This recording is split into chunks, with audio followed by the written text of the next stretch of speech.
మెరుగైన చదువు కావాలన్నా, మెరుగైన సేవలు కావాలన్నా ఈ హాస్పిటల్ కానీ కాలేజీలు కానీ పీపీపీ విధానమే మెరుగైన విధానమని పార్లమెంటరీ పార్టీ కూడా చెప్పే పరిస్థితికి వచ్చారు, రికమెండేషన్లు ఇచ్చే పరిస్థితికి వచ్చారు.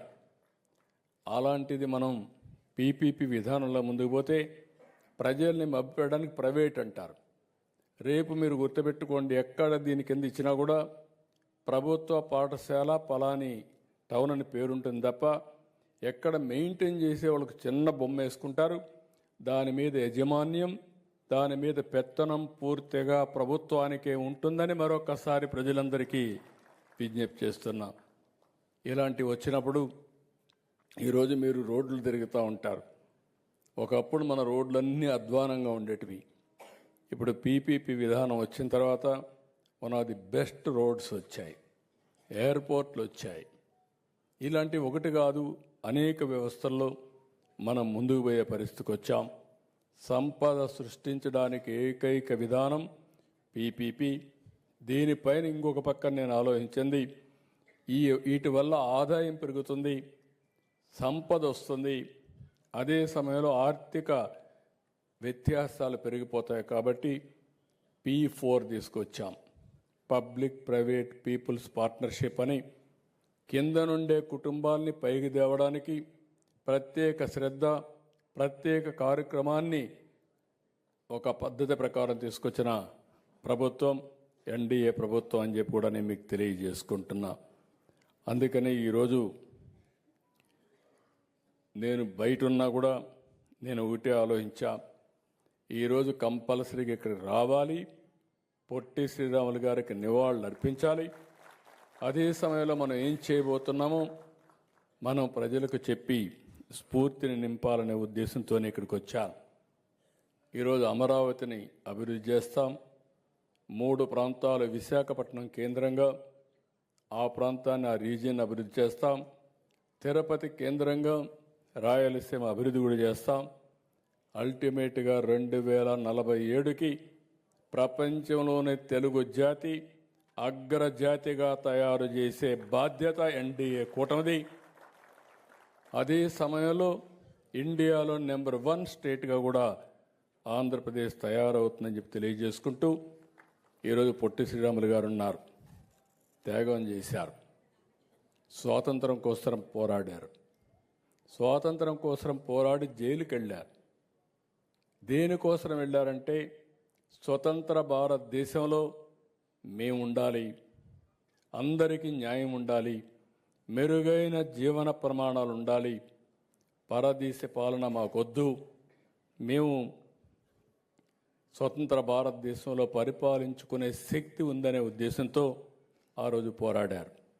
ఎంతోమంది ప్రాణత్యాగాలు చేశారు, ఎంతోమంది ఆస్తులను పోగొట్టుకున్నారు, జీవితాలు పూర్తిగా అంకితం చేశారు. పొట్టి శ్రీరాములు గారు ఇంకొక స్టెప్ ముందుకొస్తే తెలుగు జాతి యొక్క ఉనికి కోసం ప్రాణత్యాగం చేశాడు. అలాంటప్పుడు మనం గుర్తుపెట్టుకోవాల్సింది, ప్రతి ఒక్క వ్యక్తి గుర్తుపెట్టుకోవాలి, వారి స్ఫూర్తి మనలో ఉండాలి.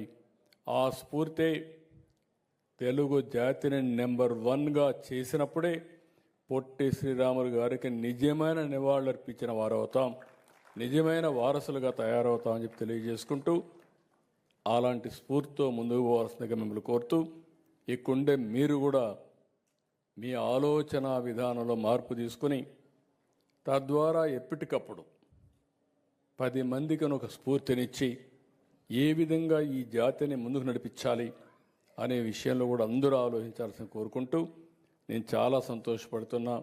నేను వాసవి పేరు నేను ఆ రోజు పెనుగొండకు పెట్టడమే కాకుండా వాసవి ఆత్మార్పణ దినోత్సవంగా కన్యకా పరమేశ్వరి ఆత్మార్పణ చేసిన రోజున గుర్తించి ప్రభుత్వ ఫంక్షన్గా చేస్తే మా ఆడబిడ్డలందరూ ప్లే కార్డ్స్ తీసుకొచ్చి నాకు చూపించి సంఘీభావాన్ని తెలియజేస్తున్నారు.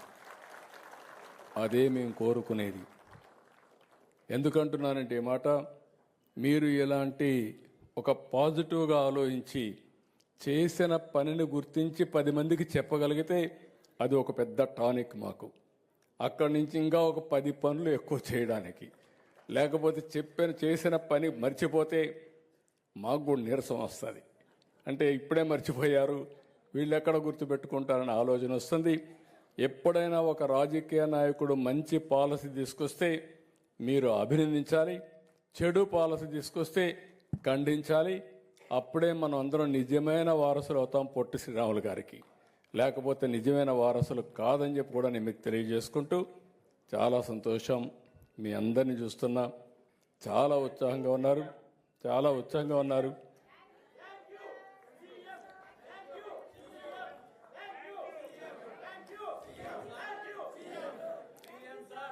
Thank you ma'am.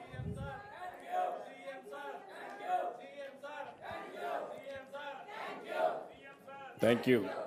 నా ఒక్కడి ఘనతే కాదు, ఎన్డీఏ, నేను, మా మిత్రుడు పవన్ కళ్యాణ్, నరేంద్ర మోడీ గారు ప్రధానమంత్రి, అందరి కూటమి, 3 పార్టీల కూటమి ఈరోజు రాష్ట్రాన్ని అగ్రస్థానం నిలబెట్టే విధంగా తీసుకుపోతున్నాం.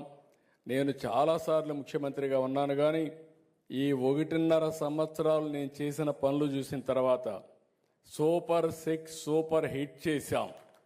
సంక్షేమ కార్యక్రమాలకు మొట్టమొదటి ప్రాధాన్యత ఇచ్చాం. ఇంకో పక్కన అభివృద్ధికి ఎక్కువ ప్రాధాన్యత ఇచ్చాం.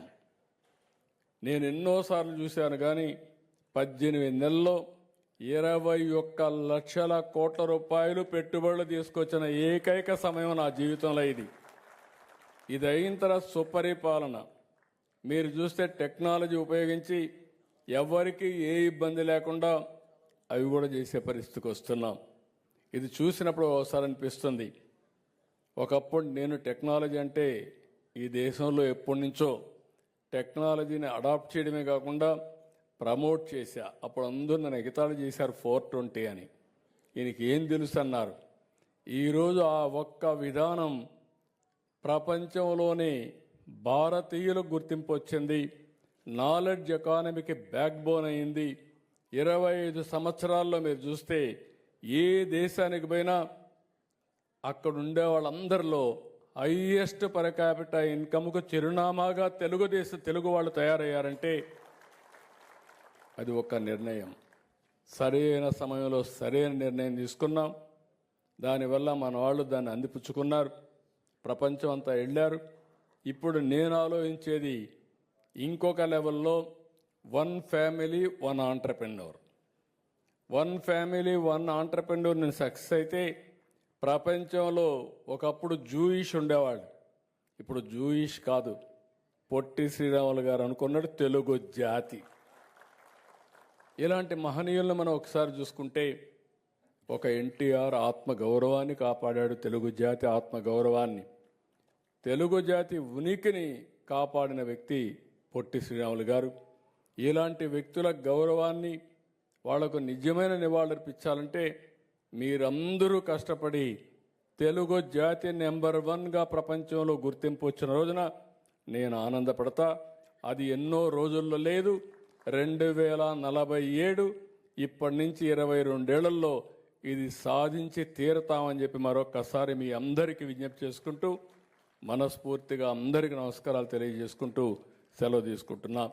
జై హింద్, జై జన్మభూమి.